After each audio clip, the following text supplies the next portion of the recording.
Hello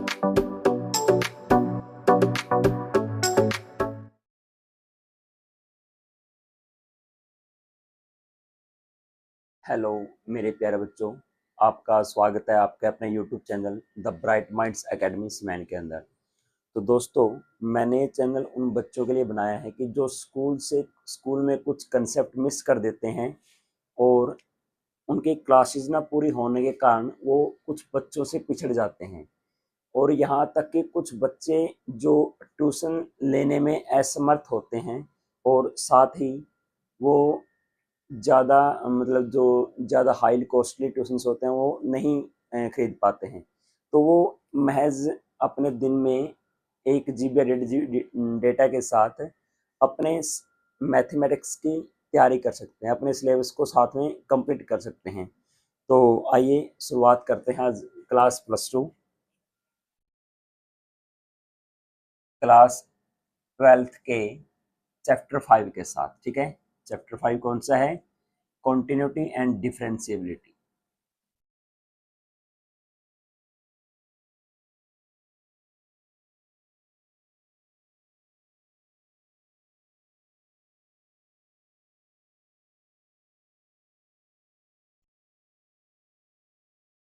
तो आइए हम पढ़ते हैं कॉन्टिन्यूटी एंड डिफरेंशिएबिलिटी के बारे में। ठीक है, कॉन्टिन्यूटी क्या होती है सबसे पहले हम पढ़ेंगे कॉन्टिन्यूटी के बारे में, उसके बाद पढ़ेंगे डिफरेंशिएबिलिटी के बारे में। ठीक है, तो कॉन्टिन्यूटी क्या होती है? कॉन्टिन्यूटी किस चीज की कॉन्टिन्यूटी? जैसे आप बोलते हो कि आप स्कूल में जा रहे हो, कंटिन्यूस जा रहे हो, लगातार काम कर रहे हो, आप बीच में एक दिन गैप ले लेते, क्या हो गया? आपकी कंटिन्यूटी वहां पर टूट जाती है। ठीक है, कंटिन्यूटी क्या हो जाती है? आपकी टूट जाती है।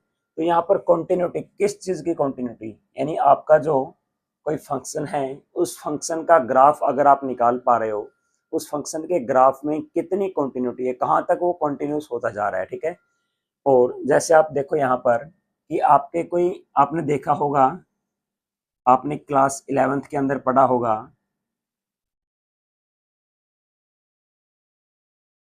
आपके पास कुछ ऐसा ग्राफ होता है, यहाँ पर 0, पाई और 2 पाई।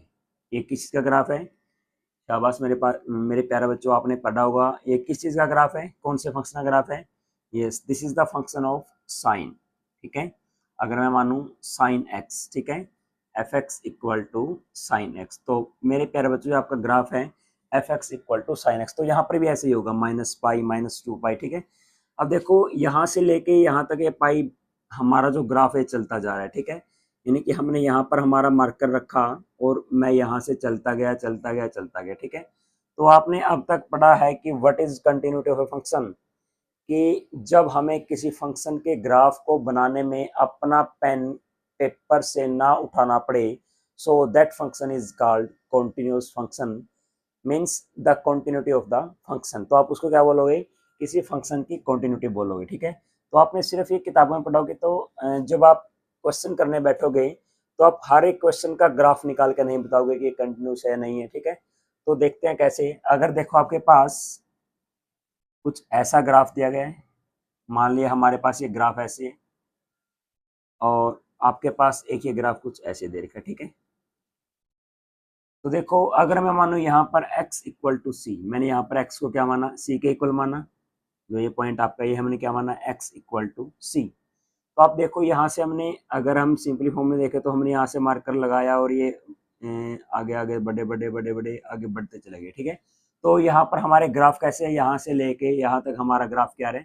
बिल्कुल कंटिन्यूस आ रहा है। ठीक है, यानी इस पॉइंट और इस पॉइंट के बीच में हमारा जो ग्राफ है ये क्या आ रहा है? कंटिन्यूस। ठीक है, तो हम क्या बोलेंगे कि हमारा ये जो फंक्शन है, कोई भी फंक्शन है, तो यहाँ पर हम क्या बोलेंगे कि हमारा फंक्शन क्या है? कंटिन्यूस।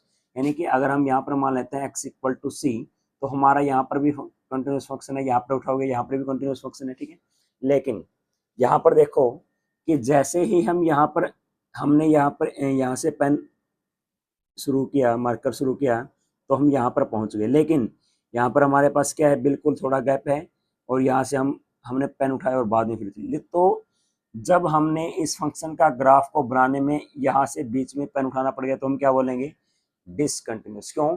क्योंकि जब हम किसी फंक्शन के ग्राफ को बनाने के लिए अपने पेन या मार्कर का यूज करेंगे और वो बिना उठाए हम चल दिए जाएंगे, तो पूरा कर लेंगे, तो क्या होगा? वो कॉन्टिन्यूस फंक्शन होगा। अगर आप उसको पूरा नहीं कर पाते हो एक बार में, हमने आज को 2 बार में ड्रॉ किया है, यानी यहाँ पर ये क्या आ गया, डिसकंटिन्यूड। तो हम बोलेंगे कि यहाँ पर हमारा जो फंक्शन होगा वो क्या होगा, डिसकंटिन्यूस होगा एट x इक्वल टू सी। देखो यहाँ से लेके यहाँ तक आपका कंटिन्यूस है, लेकिन जब यहाँ पर आते हो तो क्या हो जाता है, आपका ग्राफ टूट जाता है। यहाँ से लेके यहाँ तक क्या होता है, आपका कंटिन्यूस, ठीक है, यहाँ पर आपका चलता जा रहा है, लेकिन यहाँ पर आपका ग्राफ नहीं टूट रहा, ठीक है। तो ये पॉइंट एक ऐसा है जहां पर क्या होगा, आपके एक फंक्शन का ग्राफ टूट जाता है, तो क्या होगा ये, here x equal to c, the function is discontinuous, so c is the called point of discontinuity, ठीक है। तो मेरे प्यारे बच्चों, आपने देखा है कि आपका फंक्शन कंटिन्यूस कब होगा, डिसकंटिन्यूस कब होगा, ठीक है, डिसकंटिन्यूस कब होगा। तो ये कब होता है, जब आपको किसी भी फंक्शन के ग्राफ को बनाने में क्या करना पड़े, पेन या पेपर के, जो आप पेन या पेपर के, जो आप पेन है, पेन को पेपर के साथ आप ग्राफ ड्रा कर रहे हो, तो आपको वहां से पेन ना उठाना पड़े, तो क्या बोलते हैं, कंटिन्यूस। तो जब हम क्वेश्चन करेंगे, जैसे मैं पहले बताया आपको कि हर एक फंक्शन के को सोल्व करने में, कंटिन्यूटी सोल्व करने में, चेक करने में हम हर बार ग्राफ का यूज नहीं करेंगे, ठीक है। तो वो आइए देखते हैं कैसे हम उसको सोल्व कर पाते हैं।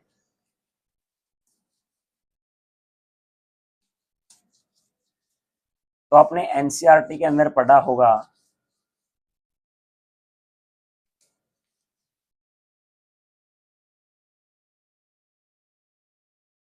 जैसे मैंने अभी एक ग्राफ लिया, ठीक है, आपके पास जो साइन का ग्राफ था, हमने यहाँ से 0 से पाई 2 पाई 0 टू पाई 2 पाई के, मतलब हमारा ग्राफ कैसे जा रहा था, बिल्कुल लगातार कंटिन्यूस जा रहा था, तो हम क्या बोलेंगे, sine x is a continuous function, ठीक है। तो अब यहाँ पर देखो आप, यहाँ पर क्या देखोगे, जैसे आपने कंटिन्यूटी के बारे में चेक करना है, तो आप क्या लिखोगे, अगर हम कोई पॉइंट सी माने,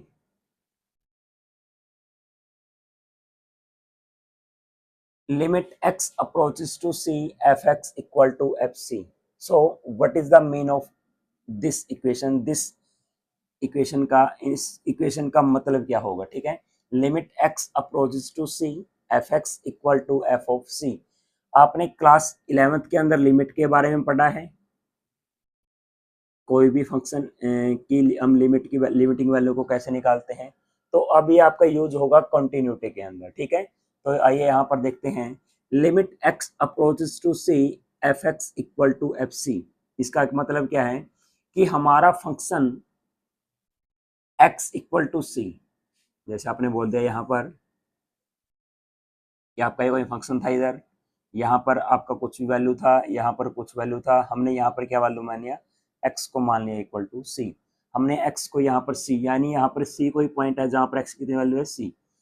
तो the value of the function at x equal to c, यानी उस फंक्शन की value x equal to c पर, आपका कोई फंक्शन fx है, तो इस फंक्शन की वैल्यू किस पर, fc पर, यानी f of c means value of the function eight point c, कि उस फंक्शन की वैल्यू c पर अगर वो इक्वल हो limiting value of the function at x equal to c, यानी उस फंक्शन की limiting value x approaches to c, यानी ठीक है। तो आपने यहाँ पर क्या देखा कि कोई फंक्शन है, उसमें क्या होगा कि उस फंक्शन की उस पॉइंट पर वैल्यू क्या होगी, ठीक है, और उस फंक्शन की लिमिटिंग वैल्यू उस पॉइंट पर क्या होगी, तो उसको क्या बोलेंगे हम, कॉन्टिन्यूस। अगर वो दोनों इक्वल आ रहे तो हम क्या बोलेंगे कि फंक्शन क्या हमारे पास कॉन्टिन्यूस फंक्शन है, ठीक है। जैसे हम मान लेते हैं, तो इसको हम कैसे लिखेंगे, द फंक्शन, और सबसे पहले आपका फंक्शन क्या होना चाहिए, पॉइंट सी पर डिफाइन होना चाहिए, ठीक है।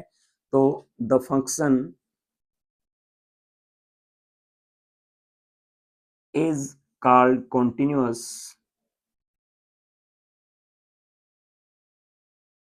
if the function is defined at point C, यदि आपका जो फंक्शन है पॉइंट C पर डिफाइंड हो, and the value of function, जो हमारा एफ एक्स फंक्शन है, उसकी वैल्यू at C equals to the limiting value the limiting value of function at x equal to c। ठीक है, the function is called continuous function if the function is defined at point c। तो हम इस function को continuous कब बोलेंगे? Point c पर। If function is defined eight c, यानी फंक्शन की value at x equal to c पर क्या होना चाहिए? डिफाइन होना चाहिए। सबसे पहले आपकी वैल्यू क्या आनी चाहिए? फाइनाइट आनी चाहिए। ठीक है, फाइनाइट, यहाँ पर इनफाइनाइट वैल्यू नहीं आनी चाहिए। And is defined at point c and the value of function at c equal, यानी आपकी जो फंक्शन होगा उसकी c पर वैल्यू जो आएगी, इस वैल्यू इस x इक्वल टू c पर क्या वैल्यू आ रही है, and the value of function at c equals to the limiting value of fx। ठीक है, is of the function value of the function at c and equals to the limiting value of function, उस function की limiting value किस point पर? At x equal to c। तो मेरे प्यारे बच्चों, अगर आप यहाँ पर बिल्कुल नहीं समझ पा रहे हो, देखो मैं आपको एक एग्जांपल के तौर पे समझाता हूँ। जैसे हमारा इस फंक्शन पर x इक्वल टू c, ठीक है, पॉइंट c पर x इक्वल टू c पर हमारे फंक्शन की वैल्यू क्या है? तो हमने मान लिया वो 5y। ठीक है, अगर आप देखोगे c से उस साइड में जाने पर, c से इस साइड में आने पर, ठीक है, यानी c से थोड़ा नेगेटिव आने पर, c से थोड़ा पॉजिटिव आने पर, जो हमारा लिमिटिंग वैल्यू होते हैं उसको हम एक बार चेक करते हैं माइनस पर, क्या किस पर चेक करते हैं? प्लस पर। जैसे हम लिखते हैं limit x approaches to c negative of fx should be equal to limiting value of function at equal to c positive and this should be equal to f of c। यानी किसी भी function की उस C point पर value होनी चाहिए right hand limit, इसको बोलते हैं लेफ्ट हैंड लिमिट, उसको क्या बोलते हैं? Right hand limit. यानी इस पॉइंट के थोड़ा हा लेफ्ट में, थोड़ा हा राइट में जो वैल्यू आ रही है आपकी, वो और इसके थोड़ा राइट में और उस पॉइंट पर फंक्शन की वैल्यू क्या होगी? वो सभी सेम होनी चाहिए। तो हम क्या बोलेंगे? Then function is called continuous function. ठीक है, तो आइए मेरे प्यारे बच्चों, हम इसको एक एग्जाम्पल के द्वारा समझते हैं कि हमारा फंक्शन कॉन्टिन्यूस कैसे होगा। हमारी लिमिटिंग वैल्यू जो हमने प्लस या माइनस कैसे ली है, कैसे होगा। ठीक है, तो आइए देखते हैं। हम मान लेते हैं कि f x equal to x square minus 9 divide by x minus 3 and x not equal to 3। देखो, अगर हम x को 3 के इक्वल रखेंगे, 3 माइनस 3 0, 3 का square 9 minus 9 0 by 0 infinity, not that, not defined. ठीक है, तो यहाँ पर फंक्शन की वैल्यू क्या होगी? Not defined, so function is discontinuous. ठीक है, तो x हमारा 3 के इक्वल नहीं होना चाहिए, x should be not equal to 3। तो आइए चेक करते हैं। अगर देखो यहाँ पर ऊपर क्या लिखा हुआ आपके पास, एक्स स्क्वायर माइनस 9, इसको हम लिख लेते हैं ए स्क्वायर माइनस बी स्क्वायर, आपने छोटी क्लास में पढ़ा हुआ 9th और 10th में, a plus b, a minus b divide by x minus 3। तो आप देखो यहाँ से x माइनस 3 से x माइनस 3 कैंसल और यहाँ पर x नॉट इक्वल टू 3। ठीक है, f ऑफ x क्या है आपके पास? x plus 3 means x not equal to 3। आपका x 3 के इक्वल नहीं होना चाहिए। ठीक है, तो देखो, हाँ, अगर हम इस फंक्शन की वैल्यू डिफाइन करते हैं, ठीक है, कैसे डिफाइन, मतलब इसका ग्राफ कैसे प्लॉट करोगे आप? देखो एक बार इधर, जैसे आपने यहाँ पर ये माना 0 और 0, वो पॉइंट मान लिया, अपने ओरिजिन मान लिया 1 2 3 4 5 6, 1 2 3 4 5 6। आपका ये कौन सा एक्सिस है? ये है आपका वाई एक्सिस, ये आपका एक्स एक्सिस है, 1 2 3 4 5 6। ठीक है, यहाँ पर देखो, अगर हम x क्या रखें, x को 0 रखें, अगर हमने f को 0 रख दिया, x इक्वल टू 0, तो क्या आएगा? 0 प्लस 3 क्या आएगा? हमारे पास 3 निकल के आएगा। ठीक है, आपने x को रखा 0, इसकी डोमेन क्या लिया आपने 3 और रेंज क्या निकल गया? 3। ठीक है, तो अपने आपका पॉइंट यहाँ कहीं होगा। ठीक है, अगर आपने x को रखा 1, क्या आएगा? Equal to 4। ठीक है, x को रखा 1, ये क्या आएगा? 4, यहाँ से पॉइंट आएगा ही। f को रखा 2, कितना आएगा? 2 प्लस 3 इक्वल टू 5, यानी आपको 2 रखा हो, क्या आया? 5 आया। ठीक है, देखो x नॉट इक्वल टू 3, यानी आपका x क्या है? 3 के इक्वल नहीं है। तो आपका देखो ये ग्राफ यहाँ से ऐसे कुछ जा सकता है, अब यहाँ पर आपका जो x नॉट इक्वल टू 3 यानी आपका फंक्शन 3 पे डिफाइंड नहीं है, तो हम क्या लेंगे यहाँ पर, हम यहाँ पर एक गोला बना लेते हैं, जैसे हमारा ओपन इंटरवल होता है ना, उस तरह से हम क्या बना लिया हमने कि यहाँ पर राउंड फिगर कर लिया। क्यों? क्योंकि आपका x इक्वल टू 3 के ऊपर क्या नहीं है, यहाँ पर 2 और 5 था, अगर हम यहाँ पर 3 लें तो यहाँ कहीं पर, तो हमारा क्या होगा फंक्शन यहाँ पर कंटिन्यूस नहीं होगा। ठीक है, अगर देखें हम 4 रखें यहाँ पर, 4 + 3 = 7, यानी आपने 4 लिया यहाँ पर और वैल्यू कितना है आपका 7 आ गया यहाँ पे। ठीक है, अगर यहाँ पर 7 मान लेते हैं तो यहाँ पर आएगा 4 और 7, ये यहाँ से पॉइंट होगा। तो यहाँ पर कुछ ऐसा ग्राफ हो, ठीक है, अपना ग्राफ ऐसा कुछ चलता जाएगा। तो आपने देखा कि x = 3, यहाँ से देखो, ठीक है, तो आपका यहाँ पर ये क्या है कि इस फंक्शन पर आपका, इस वैल्यू पर x = 3 पर आपका फंक्शन क्या नहीं है, डिफाइंड नहीं है। ठीक है, तो अगर हम यहाँ से देखें, जैसे हमने माना था limit x approaches to 3 negative f of x, ठीक है, तो limit x approaches to 3 negative, 3 से हम थोड़ा सा छोटा गए तो हमारे पास वैल्यू क्या आ रही है, 3 से नेगेटिव गई, 3 से नेगेटिव क्या आएगा आपका f ऑफ x कितना आएगा, यानी 3 रखने पर कितना आएगा, देखो यहाँ से आपका फंक्शन क्या आ रहा है, कॉन्टिन्यूस आ रहा है, क्या आ रहा है, कॉन्टिन्यूस आ रहा है। ठीक है, अगर आप यहाँ से देख रहे हो,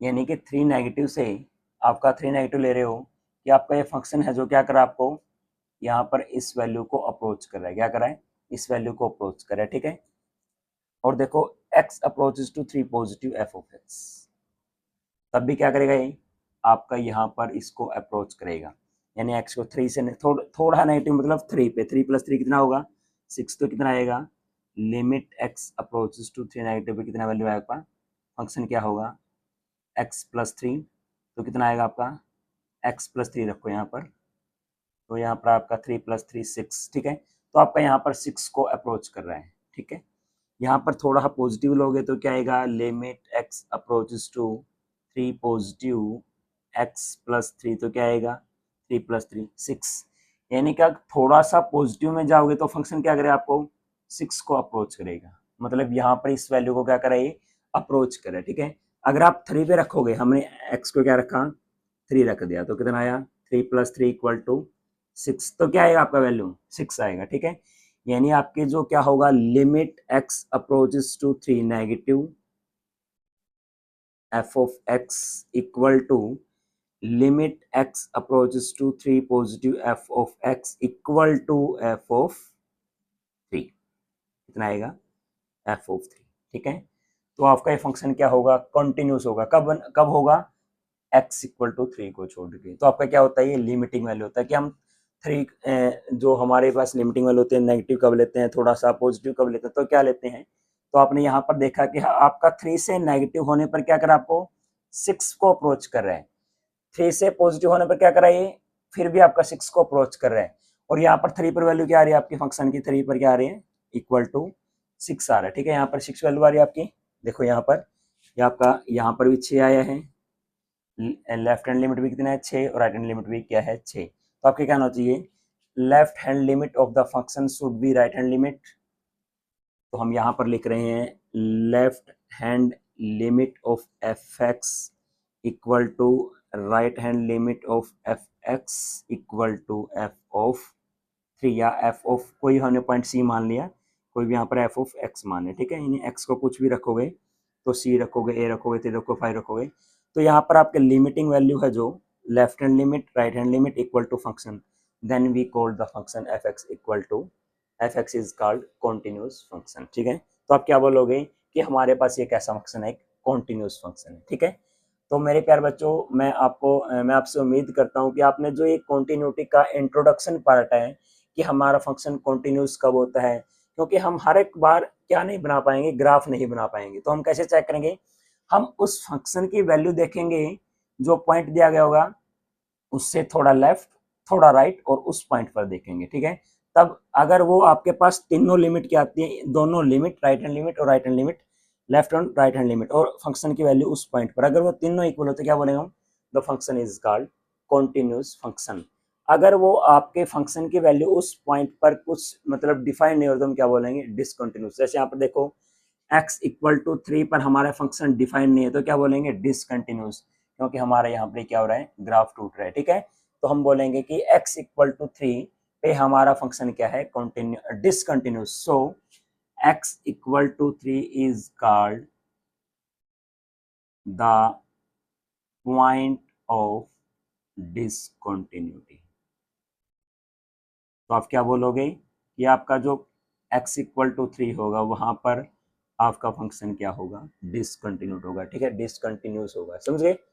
तो मेरे प्यारे बच्चों आपको ये सेशन बिल्कुल अच्छे समझ में आया होगा। आगे हम शुरुआत करेंगे हमारे कंटिन्यूटी और डिफरेंशिएबिलिटी के एक्सरसाइज की। तो आज के लिए इतना ही काफ़ी है। Thank you, have a nice day. मिलते हैं अगली वीडियो में। आप इस चैनल को सब्सक्राइब करना ना भूलें। इस वीडियो को अपने दोस्तों के साथ, अपने रिलेशनशिप में जो बच्चे पढ़े उनके साथ शेयर करना ना भूलें, और साथ ही इस वीडियो को लाइक करना। और अगर आप इस चैनल को सब्सक्राइब करोगे, जो आने वाली वीडियो होगी आपको सबसे पहले दिखाई देगी, ठीक है। आप सबसे पहले उस वीडियो को देखने वाले पर्सन होंगे, क्योंकि अगर आप सब्सक्राइब नहीं करोगे तो शायद हो सकता है कि आपको वो वीडियो दिखाई ना दे, ठीक है। तो thank you, have a nice day.